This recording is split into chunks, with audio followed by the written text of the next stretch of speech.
Welcome to the Health Headliner podcast by Tudu Digital. Our content is informational only and not medical advice. Please consult your provider.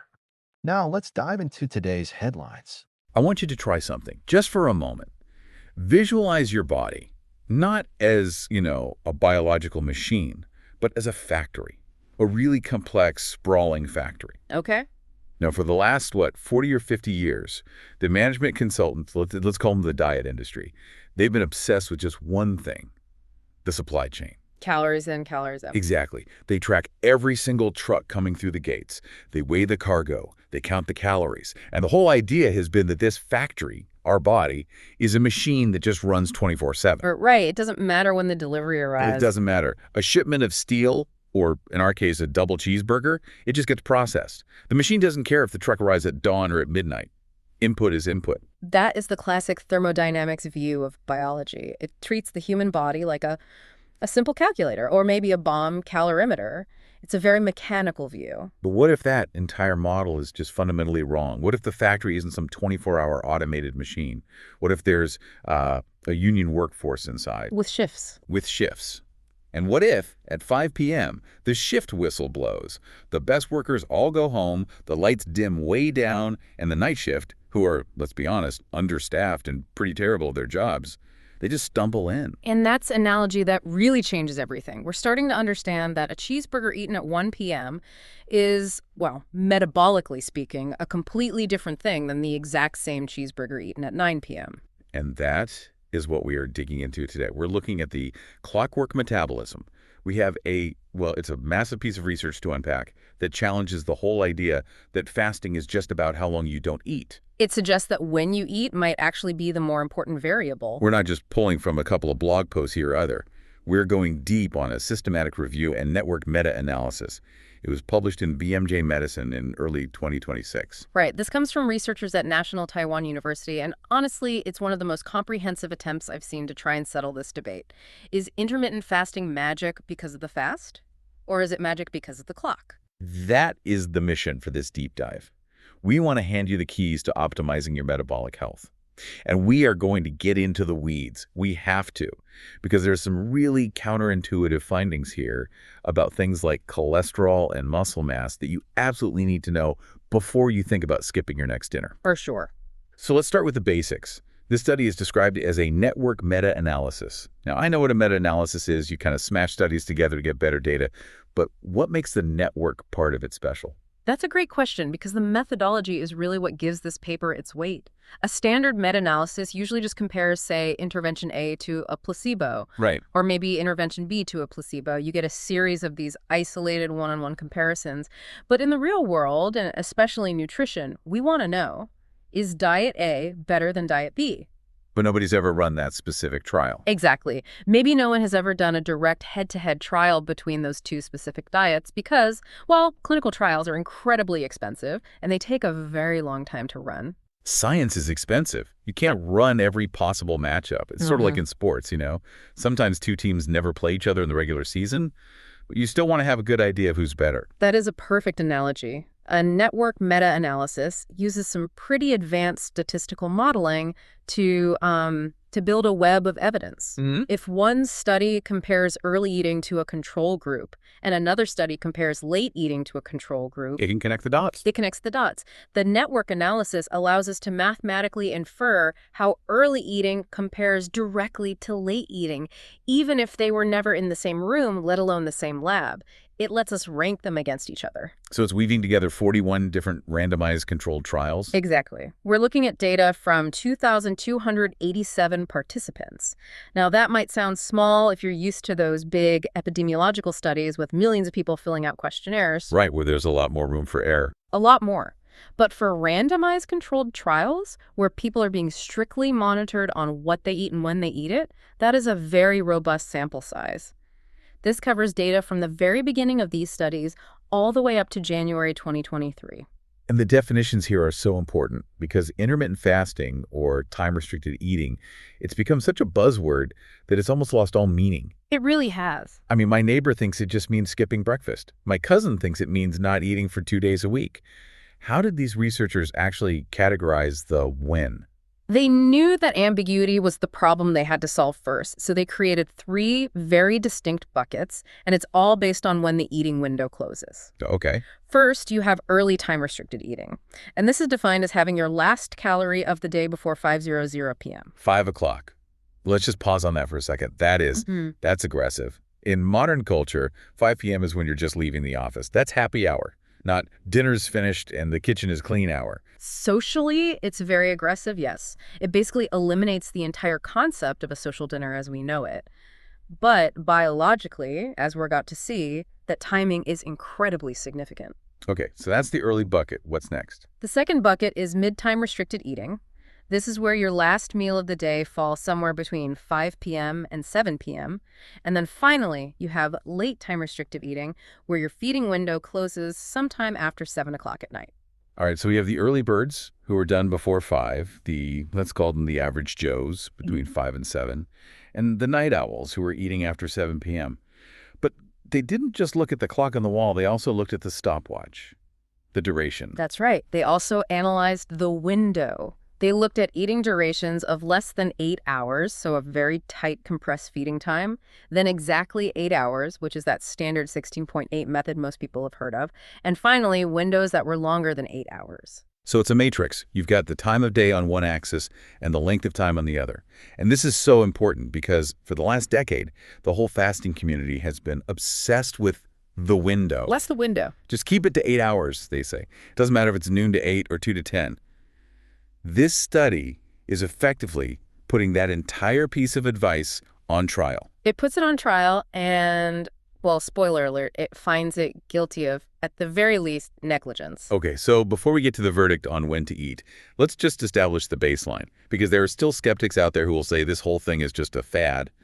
Did the study confirm that restricting your eating time at all, regardless of the clock, is better than the standard way of eating, grazing all day? The short answer is a very clear yes. The study confirmed that when you compare it to a usual diet, which pretty much implies no time restrictions at all time-restricted eating, is broadly effective for metabolic health. Okay, so walk us through the scorecard. If I just, stop eating for 16 hours a day, what happens to my body according to these numbers? Well, across the board, the participants lost an average of 2.15 kilograms. That's about 4.7 pounds. Okay. But weight is a pretty crude metric, right? You can lose weight by chopping off your arm, but that's obviously not healthy. The more interesting number, I think, is waist circumference. It dropped by about 1.63 centimeters. And that's significant because waist circumference is a proxy for visceral fat, isn't it? The really dangerous fat that wraps around your organs. Precisely. Subcutaneous fat, that's the stuff you can pinch on your arm or your belly. It's mostly an aesthetic issue. It's annoying, sure, but it isn't necessarily what's killing you. Visceral fat is metabolically active. It's constantly pumping out these inflammatory cytokines. It's like having a toxic organ you never asked for. So losing over 1.5 centimeters off your waist is a direct hit to that inflammatory factory. It's a huge deal. Yeah. What about the cardiovascular markers, blood pressure and all that? This is where it gets really impressive. Systolic blood pressure. That's the top number. It dropped by roughly 5 points. To be specific, 4.94 millimeters of mercury. I think people hear 5 points and they might just shrug. But for a listener who isn't a cardiologist, can you put that into context? How big of a deal is that? In the world of public health, a 5-point drop in systolic pressure is massive. I mean, that directly correlates with a double-digit percentage reduction in your risk of having a stroke or a heart attack. Wow. To get that from a drug, you'd be taking a daily pill, probably with a list of potential side effects. Here, you're getting that benefit just by looking at a clock. And the blood work, the stuff you can't see. Also very positive, we saw significant drops in fasting glucose and fasting insulin. Yeah. This is really the holy grail for preventing type 2 diabetes. We also saw triglycerides. That's a type of fat in your blood reduced by over 10 milligrams per deciliter. So going back to our analogy, the factory's just running cleaner. The pipes aren't as clogged. Much, much cleaner. And there's a practical element here that the study made a point to highlight. Adherence. Right, because the best diet in the world is completely useless if you quit after 3 days. Exactly. Traditional calorie-counting diets have incredibly high dropout rates. And why is that? Because they're mentally exhausting. You're constantly doing math. How much does this weigh? What's the macro count? It's just decision fatigue day in and day out. I've been there. It's awful. It is. But in these time-restricted eating studies, the adherence rates were between 66 and 99%. That is startlingly high for any kind of diet study. Right. Usually you see people dropping out left and right. It's incredibly high. And the thinking is that it's because the instruction is binary. It's not eat less, it's eat now or don't eat now. Is it 8 p.m.? Yes. Okay, the kitchen is closed. There's no math required. It just simplifies the entire mental load of dieting. Were there any downsides? Did people feel terrible doing this? There were some side effects noted, things like dizziness, headache, a bit of constipation, but the researchers emphasized that these were almost always mild and transient. It's just the adjustment period. Once your body gets used to the new schedule and switches fuel sources, those feelings usually vanish. Okay, so the baseline is established. Time-restricted eating works. It cleans up your blood, it helps you lose weight, it lowers your blood pressure. But now we come to the central conflict of this deep dive. The study broke these results down by time, and this is where the calories in, calories out crowd really needs to pay attention. This is where we see that not all fasting is created equal. The researchers compared those three groups, the early, the mid, and the late eaters. And one group emerged as the clear, undisputed champion for metabolic outcomes. The early birds. The early birds. Early time-restricted eating, stopping all food intake before 5:00 p.m. was the hands-down winner. I want to be really clear about what that means. If I stop eating at 5 o'clock, that means I am essentially skipping dinner. Or I guess my dinner is happening at 3 or 4 in the afternoon, which most people would just call a late lunch. It is a radical lifestyle shift for most of us, there's no question. But the data really justifies it. When they compared early eating directly against late eating, the early eaters lost an additional 1.15 kilograms. Okay, let's play that out. You have two people. They eat the exact same number of calories. They both fast for 16 hours. One of them eats from 8 a.m. to 4 p.m. The other eats from 12 p.m. to 8 p.m. You're saying the early eater loses an extra 2.5 pounds. That's what this data suggests. And it wasn't just weight. The early eating protocol ranked highest for reducing body mass index and, maybe most importantly, for lowering fasting insulin. Why? This is the part that I find so fascinating. Why does the body punish the late eater so much? Is the metabolism actually, sleeping? In a way, yes. This brings us to this really cool field called Chrononutrition. We have to understand that we are not evolved to be nocturnal eaters. We have a master clock in our brain. It's called the suprachiasmatic nucleus, and it aligns our entire body with the light-dark cycle. Right. But, and this is the breakthrough science of the last decade or so, every single organ in your body has its own peripheral clock. So my liver has a wristwatch. My pancreas has an alarm clock. Essentially, yes. And those clocks are set primarily by food. When you eat, you are sending a signal to your liver saying, hey, it's daytime, time to get to work. Okay. But if you eat late at night, when your brain's master clock is saying, it's nighttime, release melatonin, prepare for sleep, you create a conflict. And this conflict is called circadian misalignment. It's like the factory manager. Your brain is screaming, shut it down, turn off the lights. Yeah. But the delivery trucks are still dumping raw materials onto the loading dock. That is a perfect way to put it. And physiologically, here's what's happening. Your glucose tolerance, your body's ability to handle sugar, it peaks in the morning. It's highest right when you wake up, and it declines steadily throughout the entire day. So a donut at 8 in the morning is processed more efficiently than the exact same donut at 8 at night. Significantly more efficiently. There's something called the thermic effect of food. That's the energy your body has to burn just to digest the food. This effect is actually higher in the morning. Your body burns more calories just processing your breakfast than it does processing your dinner. That's incredible. It is. And what's more, your insulin secretion peaks somewhere between midday and late afternoon. By 9 p.m., your pancreas is winding down. It's getting ready for the restorative state of sleep. If you suddenly flood your system with glucose and fats then, your body just isn't equipped to clear it efficiently. It lingers in the blood. And lingering glucose and fat in the blood means storage. It means damage to your blood vessels and, yes, storage as fat. This study really bore this out. The late time restricted eating group, the ones who stopped eating after 7 p.m., was generally the least effective of all the groups. And the worst of the worst was late eating combined with a long window, wasn't it? That's right. If you eat late, say, stopping at 10 p.m., and you also have a long eating window, which means you probably started eating early in the day, that combination showed the poorest outcomes across the board. Which is basically the modern Western diet. Start with coffee and a bagel at 7 a.m., finish with a bowl of ice cream at 10 p.m. It's a metabolic disaster. Your body just never gets a break, and it's constantly getting these conflicting signals. So let me ask this. If you are forced to eat late, Maybe you're a shift worker, or you just have social obligations you can't get out of. Does shortening the window at least help? The data does suggest that. Late eating with a shorter window didn't show the same level of consistently unfavorable patterns as late eating with a long window. It seems like a short window can mitigate some of the damage, but it still didn't perform anywhere near as well as the early eating protocol. So you're doing damage control, not optimization. That's a great way to think about it. It really makes you rethink the entire way we structure our days.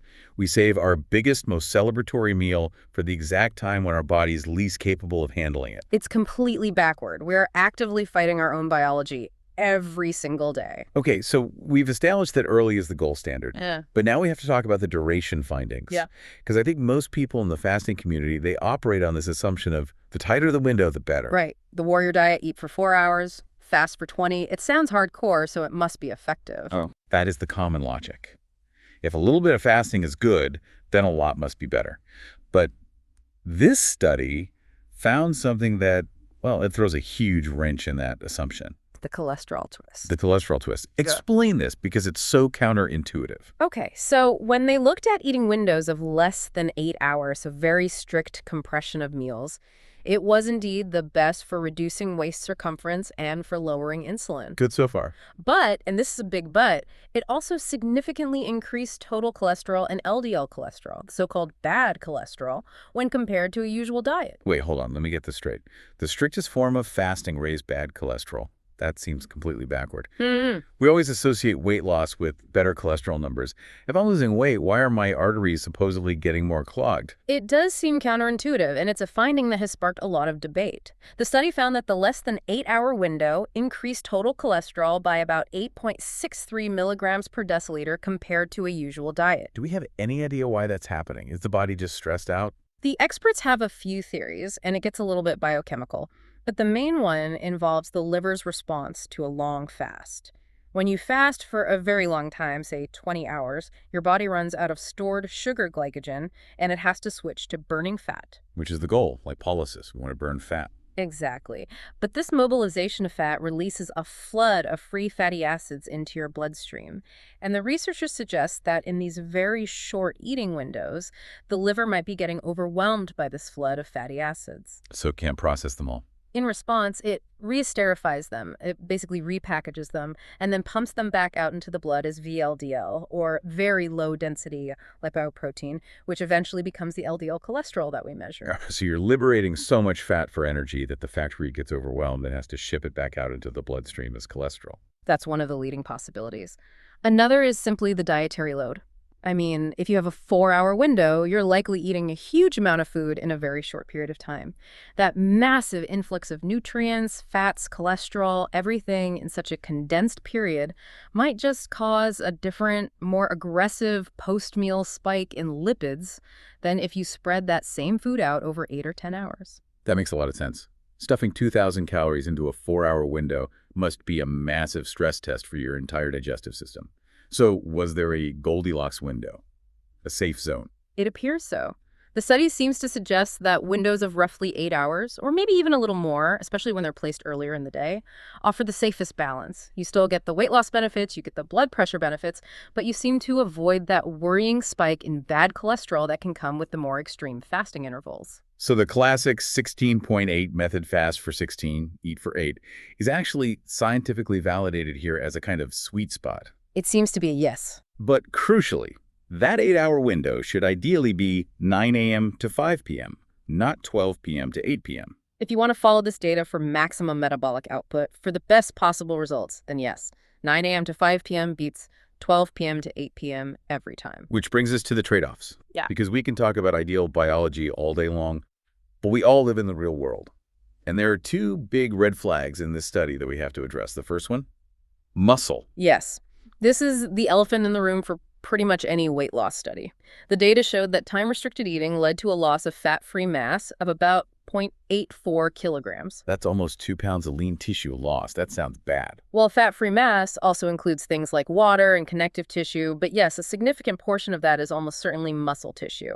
Now, to be fair, almost any method of weight loss that creates a calorie deficit is going to involve losing some muscle along with the fat. It's very, very hard to lose purely fat. But losing muscle is bad news in the long run. It slows down your metabolism, right? Because muscle burns calories just by existing. If you lose muscle, you're basically shrinking your body's engine. Exactly. And this highlights a really critical limitation of the study and of dieting research in general. The study only looked at dietary interventions. It didn't control for exercise. Yeah. And the expert insight here is crystal clear. You cannot just fast your way to optimal health.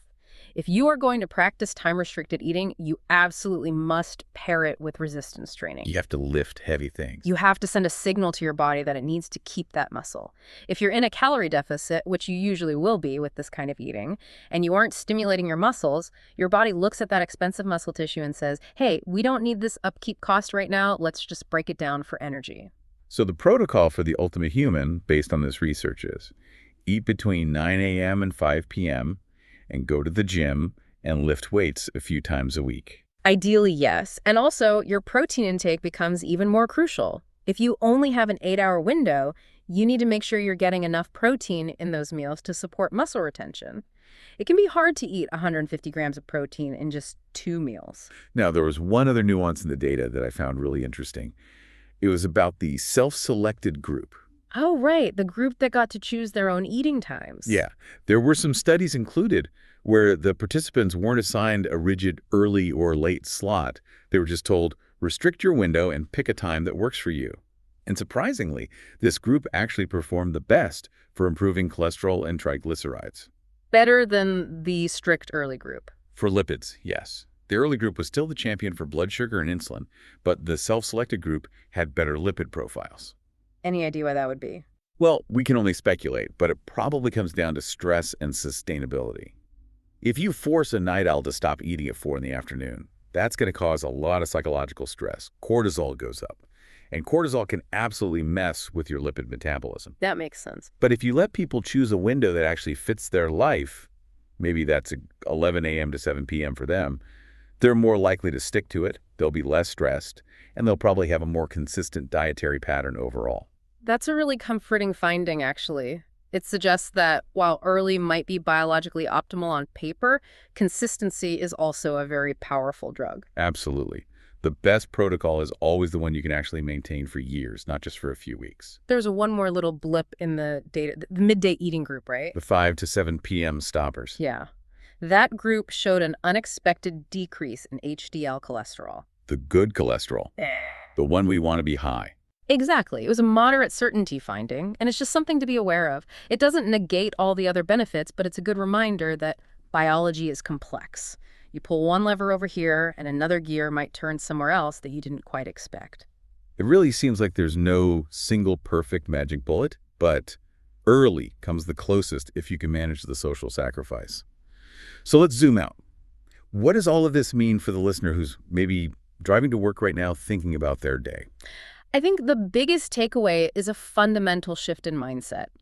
We have spent half a century obsessing over what is on our plate. Is it carbs? Is it fat? Is it gluten-free? And we have completely ignored the fourth dimension, time. We've been treating our bodies like 24-hour convenience stores when they're actually more like banks with very strict operating hours. That's it. The implication is that we need to start realigning our eating schedule with our own circadian biology. Professor Lingwei Chen, who was the senior author of the study, put it very simply. He said, rather than focusing only on how long people eat, aligning food intake earlier in the day may be important for maximizing metabolic benefits. It's a scientific validation of that old proverb. Eat breakfast like a king, lunch like a prince, and dinner like a pauper. Science is finally catching up to grandma's wisdom. So let's get actionable. If I'm listening to this and I want to try it, what's the first step? First, just look at your current eating window. Track it for a day or two. If you're eating from 8 a.m. until 10 p.m., you are in that danger zone. The first step is just to try and shrink that window down to 10 hours and then maybe down to 8. And then comes the harder step. Shift it earlier. Right. If you're currently doing 12 p.m. to 8 p.m., which a lot of people who skip breakfast do, try shifting it back. Maybe try 10 a.m. to 6 p.m. for a week. Or if you can manage it, go for 9 a.m. to 5 p.m. Even just a 2-hour shift earlier in the day could unlock some significant insulin benefits. And don't go too crazy, try and shorten the window to nothing. Correct. Unless you're under strict medical supervision for some reason, there's probably no need to compress all your eating into a 4-hour window. It might just spike your cholesterol. 8 hours really does seem to be the sweet spot. And lift weights? Please lift weights. You want to lose fat, not the precious muscle that actually burns the fat for you. You know, this really makes you rethink the entire structure of our society. Yeah. All our social gatherings, they happen at night. Dinner dates, weddings, going for drinks after work. It's true. Our biology is at war with our sociology. That's a powerful line. Biology at war with sociology. It really is. We evolved over millions of years to hunt and gather when the sun was up and to rest and repair when it was dark. Fire gave us a little extra time in the evening, but the light bulb gave us infinite time, and our pancreases have not caught up to Thomas Edison. So here's a provocative thought to leave you with. If our metabolism is effectively shutting down for the night and eating a heavy meal at 8 p.m. is, as the data suggests, a form of metabolic sabotage, does that mean the dinner date is biologically obsolete? It might be, at least in its current form. Perhaps the future of high-performance living isn't the romantic candlelit dinner. Maybe the real power move of the 21st century is the long lunch. A hearty 3-course lunch at 1 o'clock, followed by a light walk in the afternoon.